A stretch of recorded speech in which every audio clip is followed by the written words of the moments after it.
Ba méthode wana ezali lokola violence, ba arrestation arbitraire, ba violation à ba droit de l'homme, motoza a lobby opinion na ye po esepeli ici ba konzite ba kangiye. Never. Mais bon,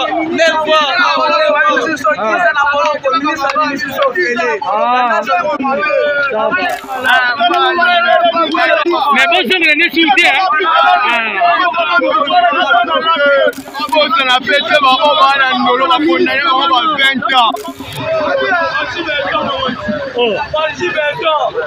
Yo, ça dit combien de temps? 5 ans, papa. 5 ans. Ça dit combien de temps?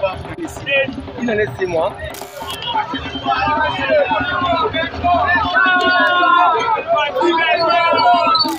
Il faut qu'on désengorge la prison.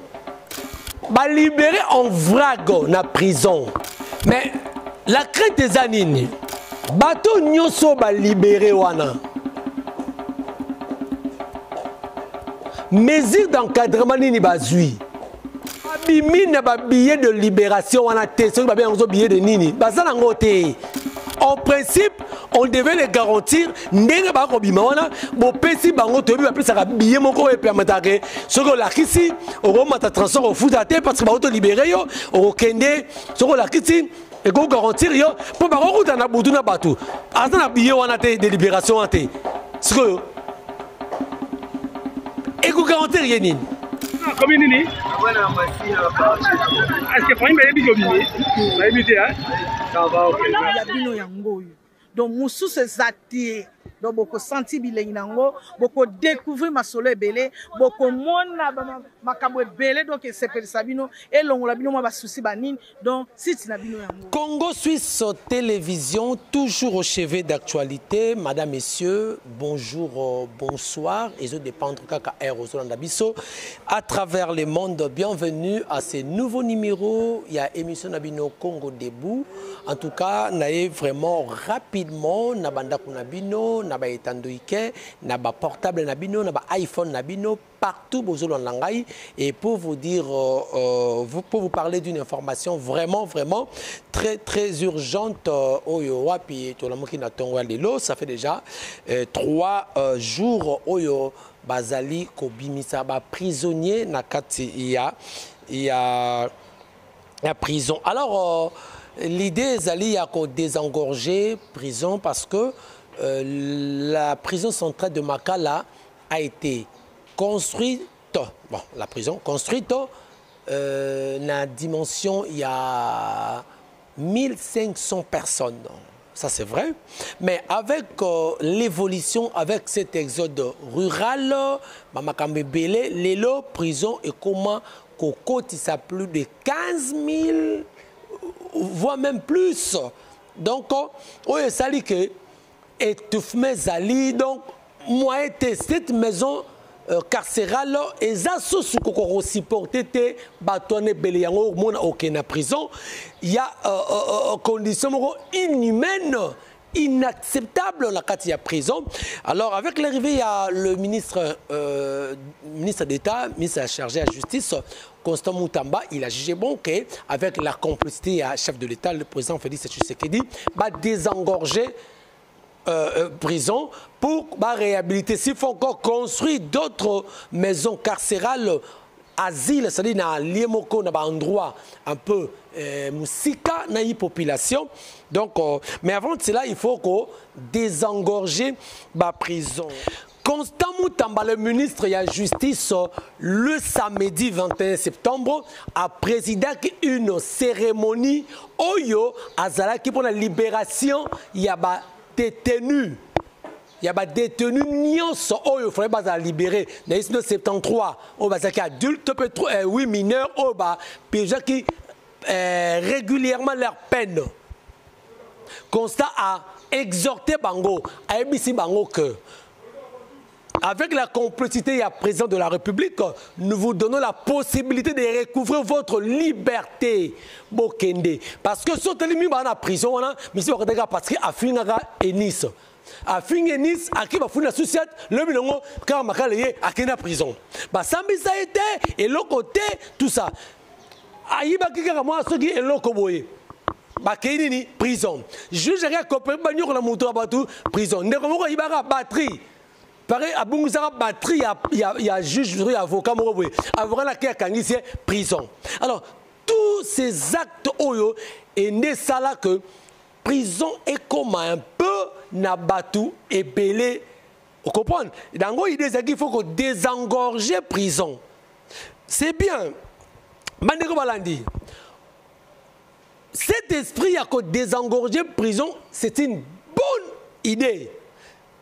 En tout cas, moi je félicite le président de la République, je félicite le ministre d'État, ministre de la Justice et garde des Sceaux, Constant Moutamba, maître Constant Moutamba.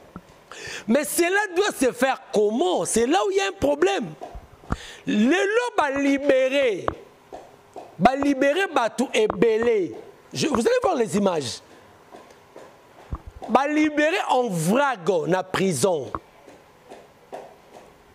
Mais la crainte des anines, premier élément, bateau nyoso ba libéré wana. Mesure d'encadrement ni bazui. Pour misusu bazofa na Kinshasa te. Ngana kute na bande komo tellement asali 7 ans na prison. Moral n'est déjà commis troublé. Azoé baté à mon lumière boye kala, mona batu boye kala, à mon autoki, à mon bleu tout là. Eh, bleu zala kaka. To kutene na molar. Aouta soki kwangu. Sikoyo, mutaboro bo libéré, bo PC garantie nini. Premier élément, garantie nini. Akola la wapi. Azan mouton na kino peut rezo makambe belé. Nana rezoyer charge. Azoé baté, toujours kapazo kabeli bambongo. Ata zui transport a okende wapi. To yebi pe conséquence nini. To yebi Kinshasa ndenge koma. Oza ndaka kolala te na butu boye, orofanda boye, baye komo bakasoka muyi, o risque ozonga la conséquence bako beta yo. Bako pe kokanga bakasio ndoki, bakasio muyibi, babeso po kufi. Parce que les babimisiye batuni était fallait kokende wapi ba cheminer ba conduire te sera des na kwango bazuye bakene eti na marché de la liberté bazu ba tia na mutuka moko et qui eti atana kenge atana mboka mona masimanimba pour à partir de là akoye batelo na ko sala mais botiki awana commune ya Selembao pour abimata molara zo batelo sala nini azana ndeko na Kinshasa te. C'est là où il y a un problème. C'est là où il y a un problème. Arokende ndenge nini azala ndeko awate. Deuxième élément. Et premier toujours on a moi première Kinshasa le lope bakunu baza bongo ebele kaka. Baza di banda miso bakete. Ba la prison de baza di banda. So ndeko wana soka famille awate. Akutana na kuna na butona bako sebi mabe. Arokutana na ba gens de l'ordre oyo kaka. Deuxième élément, babimine ba billet de libération on a testé un billet de nini. En principe, on devait les garantir. N'enga ba ko bima wana bo pesi bango to bi apesa ka billet moko e permettre que ce que la kisi au mata transport au foutate parce que ba auto libérer yo au kende ce que la kisi et go garantir yo pour ba ko na butu na batu. Azana billet wana te de libération ante. Ce que et vous garantir rien. Et puis, Billon est signé par un procureur. Est-ce que la procédure a été suivie, bongo? Topenini. Pour bateau, tout raconter, bazo qui est bon, image, je crois que na nini, n'a pas attaque. Vous avez vu l'image. Bazo c'est là. C'est-à-dire, on leur a pas remis le billet de libération. Parce que c'est un danger déjà pour Nabango. Ba basa ba ndako ba okende mais o basa na bisika te e be ba otenga ba fandi nesi lobi na butu ba libérer ki ndambo na moni bango mais na début ba bana ko za bis ya transcode ba kene o ba kene masina ba kene bango mais lelo on a vu libération en vrac Ba fongoli kon part ba biba prisonnier ba bimi. O saki bata 6 ans bazali, bata 7 ans bazali, bata 8 ans bazali, bata ba 1 année et 6 mois bazali, bata 4 jours bazali parce que quelqu'un ebisinga sali 4 jours awa. Azaki na mboka na ndolo, alongwe ndolo, ba ki ne mercredi awa na prison, le la bimi. Ba bimi si en vrac. Conséquence. Troisième élément. Réinsertion à Batouana. Parce que ça, vous a bomaka mutu. À ça, meurtre na bomaka mutu. L'herbe bimissier. Et ça dit pas si. Ce que famille wana. Toboïté, oui. Qu'on désengorgé, oui. Mais l'herbe bimissier. Ce que bomaki. Famille ne monier sous. Voyez un peu. N'a évité. Comment ça pouvait se faire. Donc voilà un peu, moi, bah, mais l'idée est bonne. Qu'on désengorger, c'est bien libéré, mais il fallait qu'il encadre, garantir yango. Façon, les lots, et ça peut aussi constituer un danger. Ça peut constituer un danger dans la société. Parce que qui vous dit qu'il va rotika, malgré c'est une libération conditionnelle. Malgré que Missi va changer, c'est vrai. Mais Missi va changer. Mingi kuna zongi bakuna bazana kutu tana no bazana nzabalete muto kuta za libanda azana nzala kuta ko kolia biete boko yemu na prison. Donc vous voyez un peu. Donc ces gens on va bimi conséquence on a réinsertion on a la société ça peut causer certains dangers aussi. Donc il fallait qu'il ça va mesure d'encadrement et belé comment on peut faire pour que babima. Bon, comme ils sont sortis, merci madame, monsieur, je crois. Dans le cas Bolanda, nengani babimi et puis tu as une souka pour que tu désannoncé. Bolanda. Prisonnier bango. Donc kuna ba bakotika la kuna bakunda. Ba prisonnier babimi ici. Donc Kinshasa il ni donc les prisons. Babimi la prisonnier bango.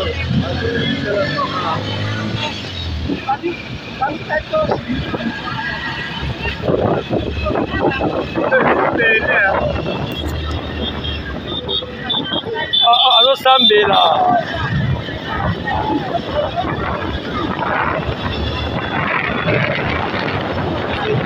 La prison n'est pas finie, donc elle devait en prison.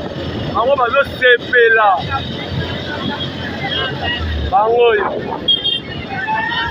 La prisonnier va finir. Vous avez mis la prisonnier, ça va vous belé. L'autre vous avez 5 classes comme vous m'avez dit.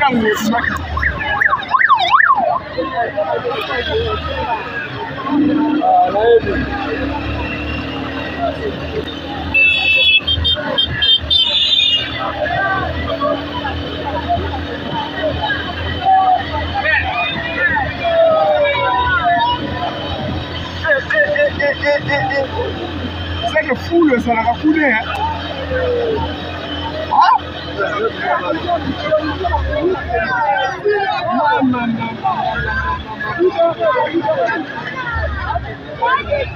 C'est que fou le ça l'a coulé.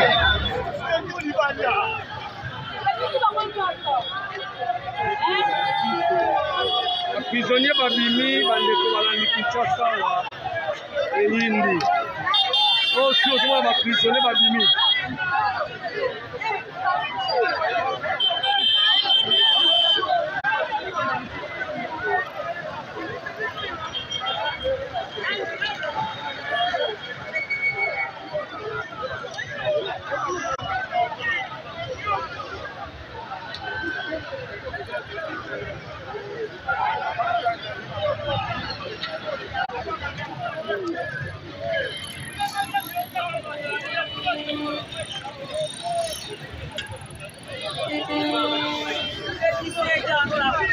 Combien? Never. Mais bon, je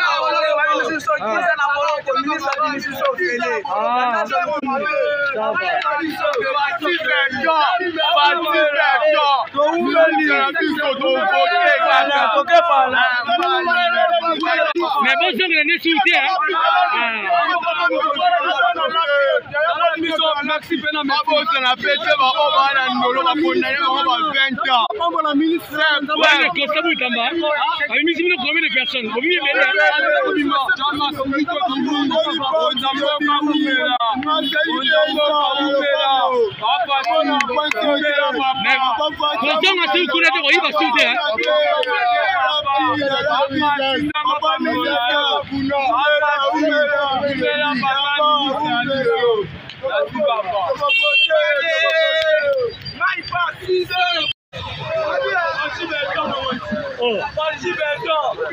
Yo salut combien de temps? 5 ans papa. 5 ans, ça va venir. Après l'autre côté, 5 ans. Ça va.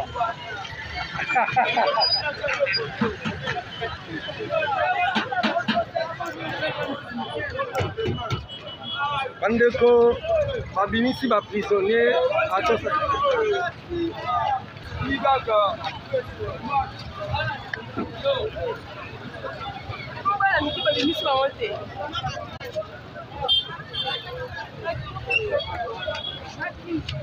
Massa, ça va? Yo, c'est le samedi de là. Ça dit combien de temps en prison? Il en est 6 mois. Oh, le mani, Nicolas, la nègre de Nicolas, le nègre de Nicolas, était ailleurs. Autant à sauter, hein? Ok, merci.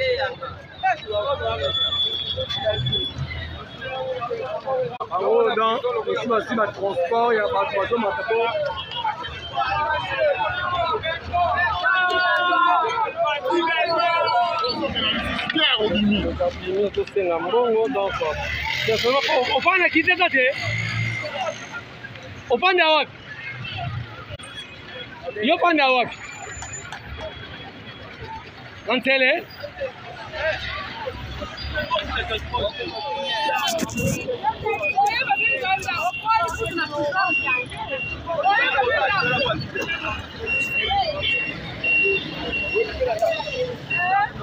c'est vrai. On s'en a Guinée.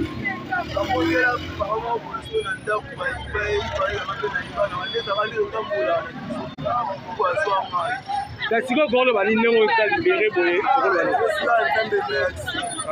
Ça va libérer en vrac, donc. Ils ont sorti de transport. Si on prend la commune, est-ce que Franck m'a évité, hein? Ça va, ok, merci. Oui, bien,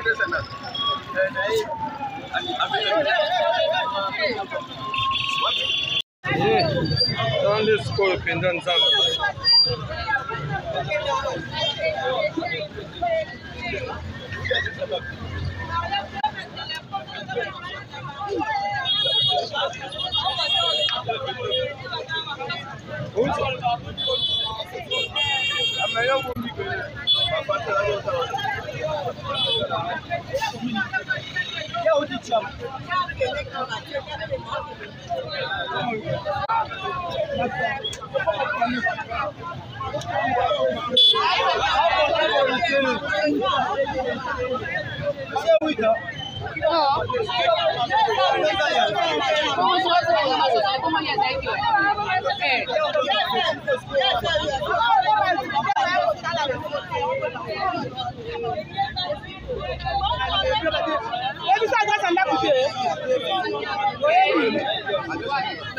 Il va aux arts en grâce. Ça dit combien d'années la prison?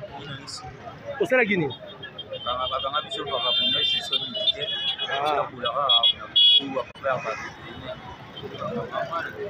C'est ok, tu as. Enfin, la Chango.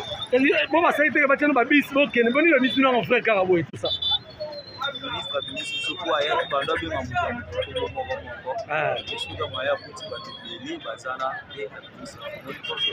Ah, tu poses ça qui va bien, maman, comme les enfants. Ça va, merci beaucoup. Hein? En tout cas, libération, il y a. Émission, c'est comme un journaliste, c'est logique. La route de prison.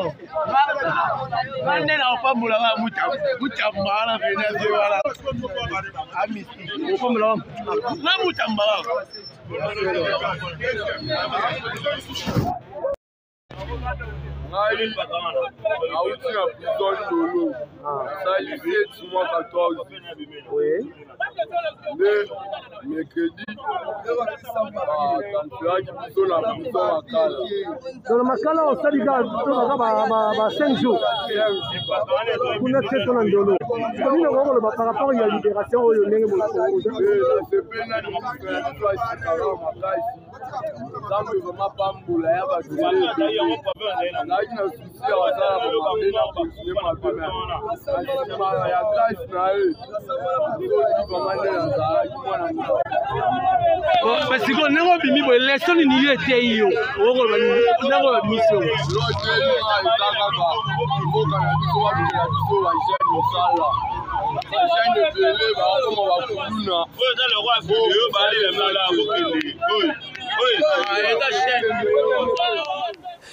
Voilà, je crois Bouti Kolanda Bandeko Balandi Nyoso ya Congo Suisse télévision à travers le monde.